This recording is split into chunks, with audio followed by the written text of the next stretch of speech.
సగటున అంటే ఒక్కొక్క మనిషికి ఒక్కొక్క లారీకి లేదా ఒక్కొక్క కారుకి ఇంత ఖర్చు అవుతుంది సగటున. అదే ఈ రోడ్లు వేసి టోల్ గేట్లు వసూలు చేస్తే గనక ఈ ఖర్చు అంతా తగ్గిపోతుంది. తద్వారా ఇందులో సగం అవుతుంది, అవగాహన ఉండదు, సగం అవుతుంది. అప్పుడు ఆ సగం మీరు ప్రభుత్వానికి ఇస్తారు, కంఫర్టబుల్ జర్నీ చేస్తారు అనేది నాడు చెప్పుకొచ్చారు. దాన్ని కొంతమంది వ్యతిరేకించారు మొదట, కానీ లారీ యజమానులు కన్విన్స్ అయ్యారు. అప్పుడు కన్విన్స్ అయ్యి లారీ యజమానులు సమర్థించారు దాన్ని.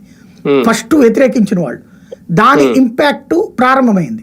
అయితే అప్పట్లో ఇచ్చిన హామీ ఏంటంటే ఒక సర్టన్ టైం ముగిసిపోయాక, ఇప్పుడు ఫర్ ఎగ్జాంపుల్ మీకు విజయవాడ ఇదంతా తిరిగారు కదా మీరు, విజయవాడలో నా చిన్నప్పుడు అంటే నేను 10th క్లాస్ ఆ టైంలో, ఇంటర్మీడియట్ చదివే టైంలో, ఇప్పుడు కనకదుర్గ వారధి ఉంది కదా, అది కనకదుర్గ వారధి పీపీపీ కిందనే కట్టారు.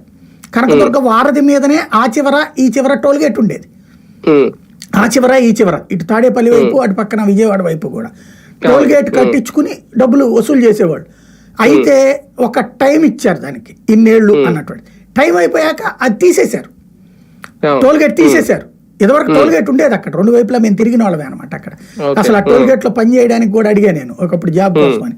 అడిగితే నాలాంటిది అప్పుడు బక్కగా ఉండేవాడిని అనమాట. నీలాంటి పర్సనాలిటీ ఏం పనికి వస్తాయా, కొట్టాలి అవసరమైతే లారీ వాడు కొడతాడు, ఎందుకంటే వాళ్ళు డబ్బులు కట్టమని వెళ్ళిపోతారు. ఇప్పటికి మళ్ళీ హైవేస్ కి సంబంధించి అంత ఇది లేదు కదా, అప్పుడు అప్పటికి లేవు టోల్ గేట్లు. డబ్బులు ఎందుకు ఎత్తాం పో అని చెప్పేసి అది హైవే కంపల్సరీగా అట్టించిన వెళ్ళాలి. అప్పుడు ప్రకాశం బ్యారేజీ క్లోజ్.